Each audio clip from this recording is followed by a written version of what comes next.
को मेरा नमस्कार भाइयों।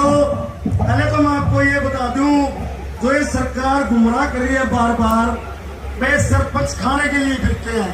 पहले तो मैं आपको ये बताना चाहता हूं कि ये लड़ाई सरपंचों की लड़ाई नहीं है।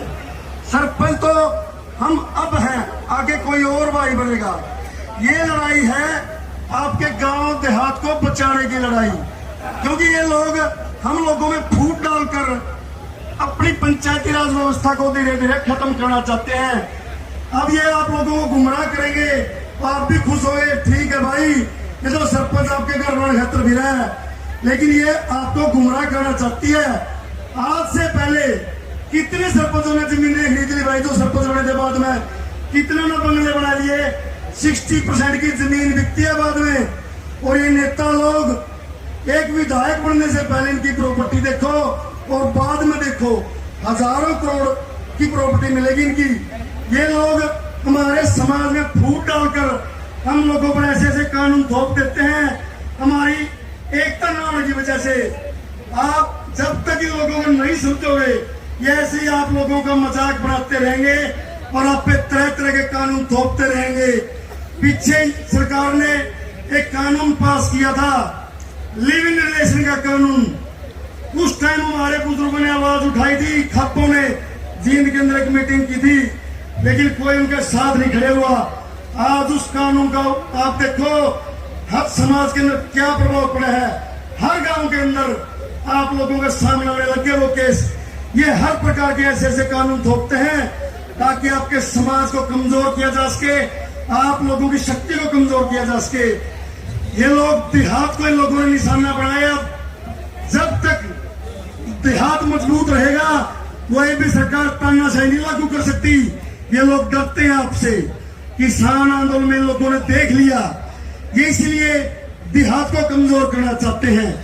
जिस दिन आपकी पंचायती राज व्यवस्था खत्म होगी तो आपकी खापे खत्म हो जाएगी और आपका देहात खत्म हो जाएगा। और जिस दिन देहात खत्म हो गया, ये तानाशाही लागू कर लेंगे। तो हम लोग अपने गांव देहात को बचाने के लिए इस तानाशाह के खिलाफ 5 महीने से लड़ाई लड़ रहे हैं। ये लड़ाई आप लोगों की लड़ाई है, गांव के अंदर रहने वाले हर व्यक्ति की लड़ाई है। आज गांव के 10 आदमी आते हैं, सरपंच साहब ये काम करते हो।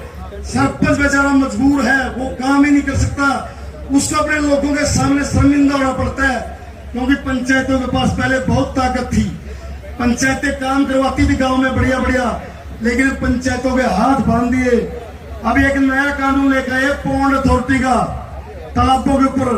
पहले तालाबे पंचायतें तालाब खुदाती थी तो गांव के 200-300 लोगों को रोजगार मिलता था और गांव के गरीब आदमियों का काम चलता था। आज एक पौंड अथॉरिटी का एक महकमा बढ़ा दिया, एक तालाब का 1-1 करोड़ रुपए का टेंडर उठता है और वहां 20 से 25 लाख रुपए लगाते हैं हाथ मार के। वहां के अधिकारी, वहां के मंत्री और एमएलए आपके गांव का पैसा खाते हैं और ना ही आपके गांव का विकास होता।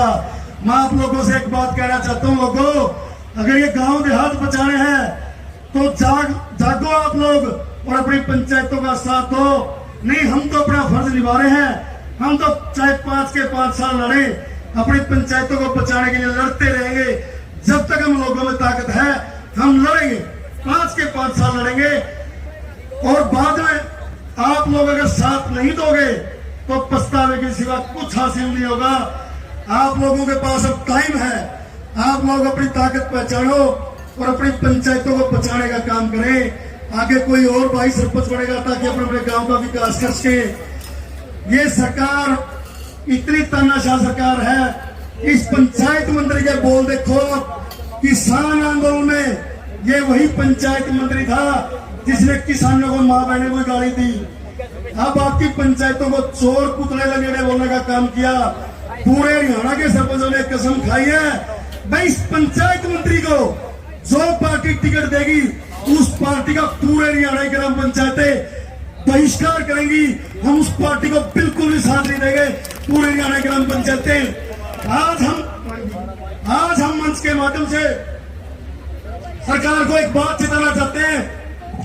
10 दिन का टाइम देते हैं हरियाणा सरकार को, या तो पंचायतों को उनके अधिकार दे दो वरना 10 दिन के बाद हर गांव के बाहर बीजेपी और जेजेपी नेताओं के बहिष्कार का बोर्ड लगाएंगे और गांव के अंदर जब तक पंचायतों को उनके अधिकार नहीं दिए जाते बीजेपी जेजेपी नेताओं की एंट्री बैन करेंगे और जब तक हमारा आंदोलन जारी रहेगा जिला सत्र पर जब तक पंचायतों को अधिकार नहीं मिलते हमारा आंदोलन जारी रहेगा।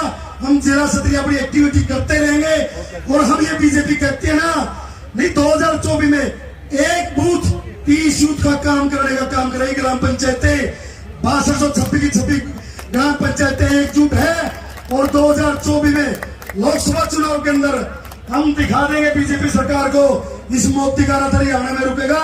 ये हरियाणा के वही लोग हैं इन्होंने बड़े बड़े बादशाह में आलू कुट्टे थे।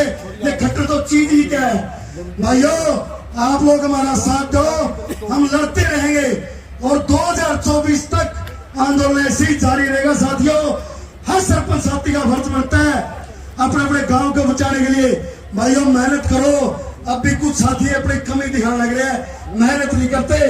अगर सभी साथी जी जान लगा के मेहनत कर ले यह सरकार 10 दिन में झुक जाएगी। भाइयों मेरी आप लोगों का तो अपील है, ये गांव अगर बचाने हैं इस निकम्मी सरकार से तो भाइयों ताकत के साथ अपनी ग्राम पंचायतों का साथ दो और सभी साथियों से अपील करते हैं गांव के लोगों से अपनी अपनी पंचायतों का साथ दो। अगर ये पंचायती राज एक्ट नहीं लागू करते तो 10 दिन के बाद किसी भी बीजेपी जेजेपी के नेताओं को गांव में ना घुसने दे। मेरी आप लोगों से हाथ जोड़कर अपील है भाइयों, इन्हीं शब्दों के साथ आप लोगों ने इतनी भीषण गर्मी में टाइम दिया, आप लोगों का बहुत बहुत धन्यवाद। हम आपके आभारी हैं।